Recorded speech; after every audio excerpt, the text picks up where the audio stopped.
નમસ્કાર વિદ્યાર્થી મિત્રો, તમારી મનપસંદ સિરીઝ એટલે કે સ્વાધ્યાયના પ્રશ્નોનું સોલ્યુશન તમારી સમક્ષ લઈને આવ્યા છીએ। આજે ધોરણ 10 સામાજિક વિજ્ઞાન પાઠ નંબર 17 આર્થિક સમસ્યાઓ અને પડકારો, ગરીબી અને બેરોજગારી તેનું સંપૂર્ણ સ્વાધ્યાયનું સોલ્યુશન કરીશું। એ પહેલાં જો તમે ચેનલ ઉપર નવા હો, હજી સુધી ચેનલને સબસ્ક્રાઈબ ન કરી હોય તો પ્લીઝ ચેનલને સબસ્ક્રાઈબ કરી નાખો અને બેલ આઇકનને પણ પ્રેસ કરો, જેથી કરી હર હંમેશ તમે અમારી સાથે જોડાયેલા રહો। તો ચાલો શરૂઆત કરીએ। સૌપ્રથમ આપણે જોઈએ સવિસ્તાર પ્રશ્નો, જેની અંદર પ્રશ્ન 1 છે કે ગરીબી નિવારણના વિવિધ ઉપાયો જણાવો। તો કે ગરીબીને અટકાવવા માટે કરી અને સરકાર દ્વારા કયા કયા ઉપાયો કરવામાં આવ્યા? તો કે દેશની અંદર હરિયાળી ક્રાંતિ લાવવા માટે બધી જ પંચવર્ષીય યોજનાઓમાં કૃષિ ક્ષેત્રના વિકાસ પર ધ્યાન આપવામાં આવ્યું। સરકારે આવકની સમાન વહેંચણી કરવા માટે કેટલાક ઉપાયો હાથ ધર્યા, તેથી ધનિક અને ગરીબી વચ્ચેનું અંતર ઘટાડી શકાય। સરકારે રોજગારીની આર્થિક તકો વધારવા કૃષિ પેદાશ પર આધારિત પશુપાલન, મત્સ્ય ઉદ્યોગ, વનીકરણ વગેરે શ્રમ પ્રધાન ઉદ્યોગો માટે પ્રોત્સાહક આર્થિક મદદ કરી। ધનિક વર્ગ અને મધ્યમ વર્ગ પર કરવેરા નાખ્યા। ધનિક વર્ગ દ્વારા ઉપયોગમાં લેવાતી મોજશોખ, સુખ સગવડોની વસ્તુઓના ઉત્પાદન પર વધારે કરવેરા નાખવામાં આવ્યા। ગરીબોની જે રોજબરોજની વપરાશી ચીજવસ્તુઓ છે એમના ઉત્પાદન પર વધારે ઉત્પાદન થાય એ પ્રમાણેની અગ્રિમતા આપવામાં આવી। સરકારે ગ્રામીણ ક્ષેત્રે સિંચાઈ, શિક્ષણ, રસ્તા વગેરે અંગેના કાર્યક્રમો અમલમાં મૂક્યા। બિયારણો, બેંક લોન, ટ્રેક્ટર વગેરેની સગવડો કરી। મહિલાઓને આર્થિક રીતે પગભર બનાવવા સ્વરોજગારના કાર્યક્રમો શરૂ કર્યા। યુવક અને યુવતીના ઉચ્ચ શિક્ષણ માટે સ્કોલરશીપ, ફી માફી, આશ્રમ શાળાઓ વગેરેની સગવડતાઓ કરી। ગરીબોને વ્યાજબી ભાવની દુકાનો દ્વારા નિયત જથ્થામાં રાહત દરે જીવન જરૂરિયાતી વસ્તુઓ પૂરી પાડી તેમનું જીવન ધોરણ ઊંચું લાવ્યું। જમીનદારોની આવકમાં ઘટાડો થાય અને જમીન વિહોણા ખેત મજૂરો કે ગણોતિયાની આવકમાં વધારો થાય એ રીતે ગરીબોની સ્થિતિ સુધારવાનો વ્યૂહ અપનાવવામાં આવ્યો। ગરીબી હટાવોના સૂત્ર સાથે સરકારે આયોજનમાં મોટા અને ભારે ઉદ્યોગોની સ્થાપનાને પ્રોત્સાહન આપ્યું। બીજો પ્રશ્ન છે કે ગરીબી નિવારણ કાર્યક્રમ અન્વયે કૃષિ ક્ષેત્રે તથા ગ્રામોદયથી ભારત ઉદયના કાર્યક્રમ હેઠળ સરકારે લીધેલા પગલાંની વિગતે ચર્ચા કરો। તો સૌપ્રથમ જોઈએ કૃષિ વિકાસ માટેના કાર્યક્રમો અથવા તો તેમની યોજનાઓ, જેની અંદર પહેલી યોજના છે પ્રધાનમંત્રી ફસલ વીમા યોજના। તો કે ટેકાના ભાવે કપાસની ખરીદીમાં ખેડૂતોને બોનસ આપવામાં આવે। આ ઉપરાંત કૃષિ પેદાશોના ભાવ સ્થિર રાખવા માટે સરકારે ક્ષતિમુક્ત કૃષિ ભાવ પંચની રચના કરવામાં આવી। બીજી યોજના છે ઈ-નામ યોજના। તો કે આ માટે સરકાર દ્વારા રાષ્ટ્રીય કૃષિ બજાર ઊભું કરવામાં આવ્યું। તેમાં ખેડૂતોને પોતાની પેદાશોને ઓનલાઈન સૂચિબદ્ધ કરાવી શકે છે। વેપારીઓ કોઈપણ જગ્યાએથી પાકની બોલી લગાવી શકે છે। ત્રીજું છે રાષ્ટ્રીય પેયજળ કાર્યક્રમ। તો કે આ કાર્યક્રમમાં ખેતરને પાણી, જે કેનાલના માળખા સુધારવા, ટ્યુબવેલ બનાવવા, ક્ષાર પ્રવેશ નિયંત્રણ વગેરે કાર્યક્રમો અમલમાં મૂક્યા। રોજગારલક્ષી કાર્યક્રમો દ્વારા ગ્રામીણ ક્ષેત્રે કૃષિ પર આધારિત કુટુંબોને ગરીબીમાંથી ઉપર લાવવાના પ્રયત્નો કરવામાં આવે છે। ચોથું છે પ્રધાનમંત્રી કૃષિ સિંચાઈ યોજના। તો કે આ યોજના દ્વારા કૃષિ ઉત્પાદનના દરમાં વધારો થાય, કૃષિ સંલગ્ન વિભાગોના વિકાસ થાય, ચેકડેમો બાંધવા વગેરે હેતુઓ સિદ્ધ કરીને ખેડૂતોને પોતાની જોખમો અને દવાથી બચાવવાનો તેમજ તેમની રોજગારી પૂરી પાડીને તેમને ગરીબીમાંથી ઉપર લાવવાનો પ્રયાસ હતો। હવે જોઈએ ગ્રામોદયથી ભારત ઉદય તરફની જે પ્રયાણ થયું। તો કે આ કાર્યક્રમમાં વન્ય પ્રાણીઓથી પાકને નુકસાન રક્ષણ કરવા, તારની વાડ બાંધવાથી પશુધનને બચાવવા માટે ઘાસ ઉત્પાદન તથા પશુ શેડ બાંધવા માટે સહાય એનો સમાવેશ થાય છે। આ બધા જ કામોનો મુખ્ય હેતુ ગામડાઓને સમૃદ્ધ બનાવવાનો છે। જમીનનો સર્વે કરી તેનો રેકોર્ડ રાખવાની જોગવાઈ, ખેતીના યાંત્રિક સાધનોની ખરીદીમાં સબસિડી આપવી, મસાલાની ગુણવત્તા માટે નવી ટેસ્ટિંગ લેબોરેટરીની સ્થાપના કરવી વગેરેનો સમાવેશ થાય છે। ત્રીજો પ્રશ્ન જોઈએ, બેરોજગારી ઘટાડવાના પ્રયાસ રૂપે સરકારી યોજનાઓ અને કાર્યક્રમો મુખ્ય 4 સવિસ્તાર સમજાવો. એટલે કે કોઈપણ જે યોજનાઓ કે કાર્યક્રમો છે એ 4ને વિસ્તૃત સમજાવવાના છે. તો કે ભારતમાં બેરોજગારી ઘટાડવાના પ્રયાસ રૂપે સરકારે યોજનાઓ અને કાર્યક્રમો અમલમાં મૂકેલા છે. જેની અંદર જોઈએ તો કે ગ્રામીણ ક્ષેત્રે ઓછા મૂડીરોકાણ વડે વધારે લોકોને રોજગારી આપી શકાય છે. બાગાયતી અને શાકભાજી તથા ફળોની ખેતીને પ્રોત્સાહન આપવું વગેરે. ભારતમાં આર્થિક વિકાસનો વાર્ષિક દર 10% જેટલો ઊંચો રાખીને સર્વગ્રાહી પગલાં ભરવા જોઈએ. કુટીર ઉદ્યોગો અને ગૃહ ઉદ્યોગો ઝડપી અને સંતુલિત વિકાસ કરવો જોઈએ. ખાનગી ક્ષેત્રે મૂડીરોકાણ વધારીને રોજગારીની તકો ઊભી કરવી જોઈએ. ઉત્પાદન ક્ષેત્રે ટેકનોલોજીમાં ફેરફાર થવાથી શ્રમિકોની માંગ વધી છે. આથી શ્રમિકોને જે તે ક્ષેત્રના તાલીમ આપીને કાર્યક્ષમ બનાવવાની તેમની રોજગારીની પ્રાપ્ત થઈ શકે છે. શ્રમિકોને સતત કામ મળી રહે એવું આશ્વાસન આપવું. શાળા કોલેજના અભ્યાસક્રમોમાં સ્થાનિક ઉદ્યોગોની માંગ પ્રમાણે રાખવા. કામની નવી પરિસ્થિતિ મુજબ નૂતન જાણકારી મેળવવી. શ્રમ પ્રધાન ઉત્પાદન પદ્ધતિ દ્વારા વપરાતી વસ્તુઓનું ઉત્પાદન કરતા નાના ઉદ્યોગો, ગ્રામ્ય ઉદ્યોગો વગેરેના વિકાસ પર ભાર મૂકવો જોઈએ. Make in India, skill India, digital India જેવી યોજનાઓ ભારત સરકારે યુવા બેરોજગારી માટે અમલમાં મૂકી છે. શ્રમ શક્તિનું આયોજન ધ્યાનમાં રાખીને શાળા અને કોલેજોમાં નવા અભ્યાસક્રમો દાખલ કરવા જોઈએ. બધા જ રાજ્યોમાં ઔદ્યોગિક તાલીમ કેન્દ્રો તેમજ દરેક રાજ્યમાં એક આઈઆઈટી અને આઈઆઈએમ જેવી ઉચ્ચ શૈક્ષણિક સંસ્થાઓ સ્થાપી છે. સરકારે ઓછા વ્યાજ દરે ધિરાણ, કાચા માલ અને યંત્ર સામગ્રીની પ્રાપ્તિ, વેચાણ વ્યવસ્થા વગેરે માટે અનેક પગલાં લીધા છે.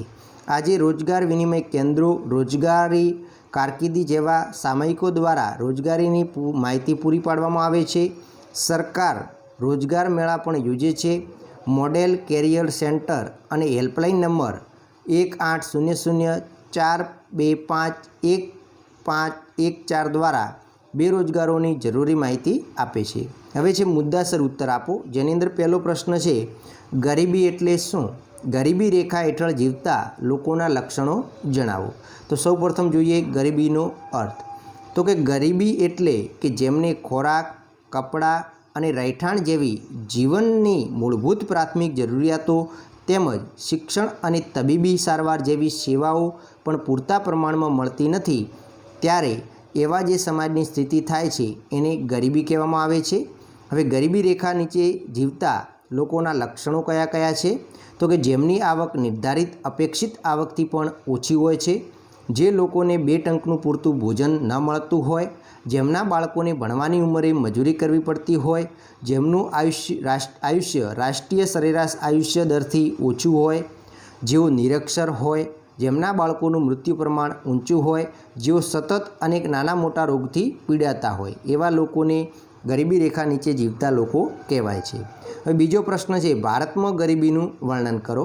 તો કે આ માપદંડના આધારે ભારતમાં ઈસવીસન 2011-12માં દેશની કુલ 121 કરોડની વસ્તીમાંથી 27 કરોડ લોકો ગરીબ હતા, જ્યારે ગરીબીનું પ્રમાણ કુલ વસ્તીના 21.9% હતું.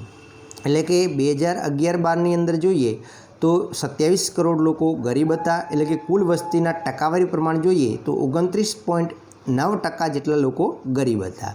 વિશ્વ બેંકના અહેવાલ મુજબ ઈસવીસન 2017માં ભારતની કુલ વસ્તીના 121 કરોડમાંથી 45.6 કરોડ લોકો ગરીબ હતા. જે વિશ્વ બેંકે અહેવાલ આપ્યો 2017માં એ આંકડા પ્રમાણે જોઈએ તો ભારત દેશની અંદર કુલ 45.6 કરોડ લોકો ગરીબ હતા. ભારતમાં આયોજન પંચે ઈસવીસન 2011-12માં ગરીબી રેખા નક્કી કરવા માટે ગ્રામીણ ક્ષેત્રે માથાદીઠ રૂપિયા 816 એટલે કે કુટુંબ દીઠ રૂપિયા 4080નો ખર્ચ નક્કી કરેલો છે. પછી યુએનડીપી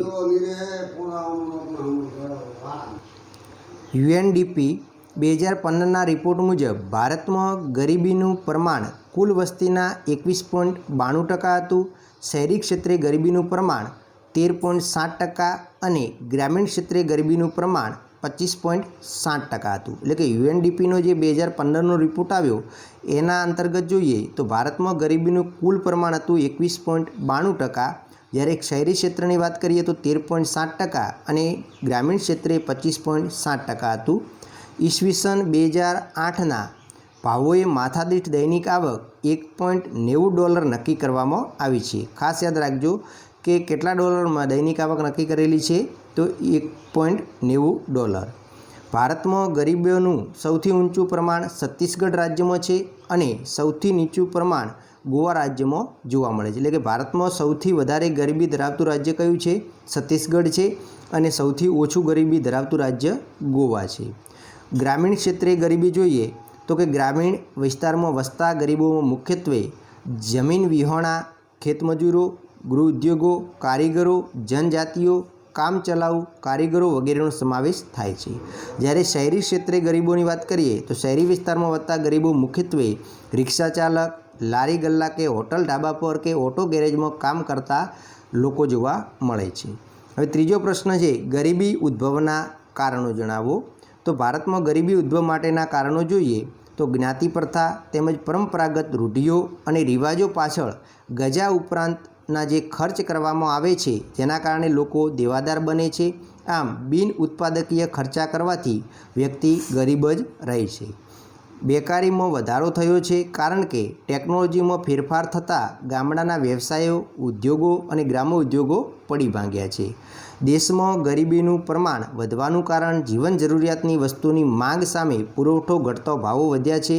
લોકોની ખરીદ શક્તિ ઘટી અને જીવન ધોરણ પણ નીચું ગયું છે। ભાવોનો વધારો અને મોંઘવારીને કારણે વ્યક્તિને 2 ટંક પૂરતું ભોજન ન મળ્યું।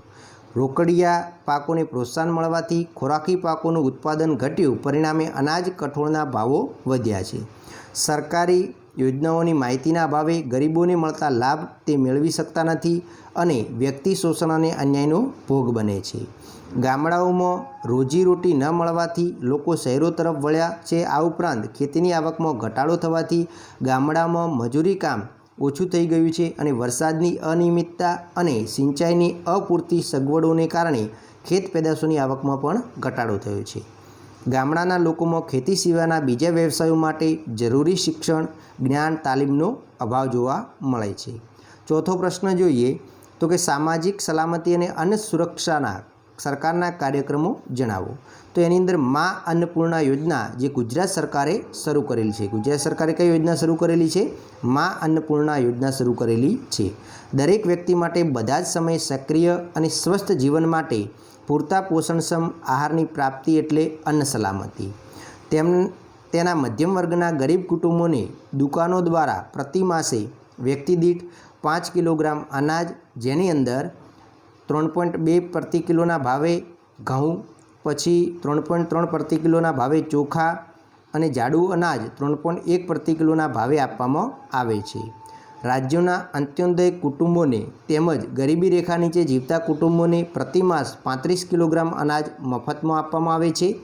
આ યોજનાનો ઉપયોગ કરીને લાભ મેળવતા કુટુંબોના લોકોની બચતો વધશે અને તેમનું જીવન ધોરણ સારું બનાવી શકાશે। રાજ્યના લગભગ 3.62 કરોડ લોકો આ યોજનાનો મા અન્નપૂર્ણા યોજનાનો લાભ લઈ રહ્યા છે। પાંચમો પ્રશ્ન જોઈએ, ધનિક ભારતમાં ગરીબો વસે છે, સમજાવો। તો કે દેશની પંચવર્ષીય યોજનાઓમાં આર્થિક વિકાસનું આયોજન પણ ખામીયુક્ત રહ્યું છે। ભારત વિવિધ વિપુલ કુદરતી સંસાધનો ધરાવતો સમૃદ્ધ ધનિક દેશ છે। ભારત વિપુલ કુદરતી સંસાધનો ધરાવતો ધનિક દેશ હોવા છતાં તેનો દેશની સુખાકારી અને કલ્યાણ માટે યથોચિત ઉપયોગ થઈ શકતો નથી। ધનિક ભારતમાં ગરીબો વસે છે એમ કહેવાયું છે કે દેશમાં એ અંગેના શિક્ષણ, તાલીમ અને કૌશલ્યની સંગીન વ્યવસ્થાનો પણ અભાવ છે। હવે છઠ્ઠો છે, બેરોજગારીના કારણો જણાવો। તો કે નવા ઉદ્યોગ ધંધાઓ શરૂ કરવા માટે યુવાનોમાં સાહસનો અભાવ છે। આજના યુવાનોમાં કૃષિ વ્યવસાય પ્રત્યે ઉદાસીનતા છે।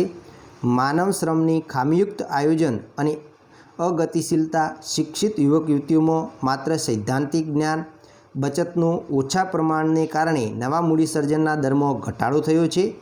ગ્રામ્ય ઉદ્યોગ, કુટીર ઉદ્યોગ, નબળી સ્થિતિ, યુવાનોમાં ટેકનિકલ જ્ઞાન અને તાલીમનો અભાવ જોવા મળે છે। આ બધા જ કારણો એ ગરીબી, બેરોજગારી ઉત્પન્ન પાછળના જવાબદાર કારણો છે। હવે બેરોજગારીની અસરો જણાવો। સાતમો પ્રશ્ન, તો કે લાંબા સમયથી બેકાર રહેલા યુવાનો લૂંટફાટ, ચોરી, ગેરકાનૂની વ્યવસાયો જેવા કામો કરવા પ્રેરાય છે। યુવાનોમાં શિક્ષણ મેળવવાની અભિરુચિમાં પણ ઘટાડો થાય છે। બેરોજગારીના કારણે ગરીબી ઉદ્ભવે છે અને ગરીબી અને બેકાર બનેલા કુટુંબની સ્થિતિ અતિશય દર્દનાક હોય છે. તેમનું જીવન ધોરણ નીચું હોય છે. સામાજિક અને આર્થિક અસમાનતા વધે છે, જેથી કરીને સમાજમાં વર્ણભેદનું સર્જન થાય છે. બેકારીને કારણે નિરાશા અને હતાશાનો અનુભવ થાય છે. બેરોજગારી વ્યક્તિ, કુટુંબ, સમાજ તેમજ દેશના અર્થતંત્ર પર વિઘાતક અસર પડે છે. હવે ટૂંકમાં જવાબ આપો. જેની અંદર પહેલો પ્રશ્ન છે, સાપેક્ષ ગરીબી અને નિરપેક્ષ ગરીબી એટલે શું? તો કે સાપેક્ષ ગરીબી એટલે સમાજના બીજા વર્ગોની તુલનામાં અમુક વર્ગની ગરીબી હોવાની સ્થિતિ. જ્યારે નિરપેક્ષ ગરીબી એટલે અનાજ, કઠોળ, દૂધ, કપડાં, રહેઠાણ જેવી તદ્દન પ્રાથમિક જીવન જરૂરિયાતો લઘુત્તમ બજાર ભાવે પણ પ્રાપ્ત કરી શકવા સક્ષમ ન હોય તેને નિરપેક્ષ ગરીબ કહેવામાં આવે છે. હવે બીજો પ્રશ્ન છે, એગ્રો બિઝનેસ પોલિસી તથા ઇનામ વિશે જણાવો. તો કે એગ્રો બિઝનેસ પોલિસી શું છે? તો કે રાજ્ય સરકારે એગ્રો ફૂડ પ્રોસેસિંગ યુનિટો સ્થાપીને લગભગ 10 લાખ લોકોને રોજગારી પૂરી પાડવાની જે યોજના અમલમાં મૂકી છે. આ કાર્યક્રમ દ્વારા રાજ્ય સરકારે પ્રોસેસ્ડ પ્રોડક્ટની નિકાસમાં મદદ કરવાની છે. ઇનામની વાત કરીએ તો ઇનામ શું છે? તો કે તેમાં ખેડૂતો પોતાની પેદાશોને ઓનલાઈન સૂચિબદ્ધ કરાવી શકે છે. વેપારી એ પેદાશોને કોઈપણ સ્થળેથી બોલી લગાવી શકાય છે.